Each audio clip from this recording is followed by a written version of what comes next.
هيج بلاية كلش الحال مو زين،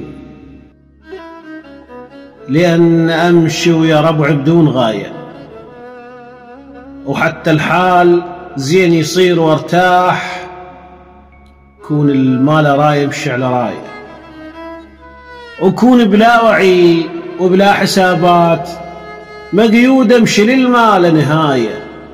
النصائح والكلام اللي بينفع عيب، تجاوز ينعد بحكم النوايا، كلها تقول عن إنسان مكروه كره من دون عرفه على الرواية.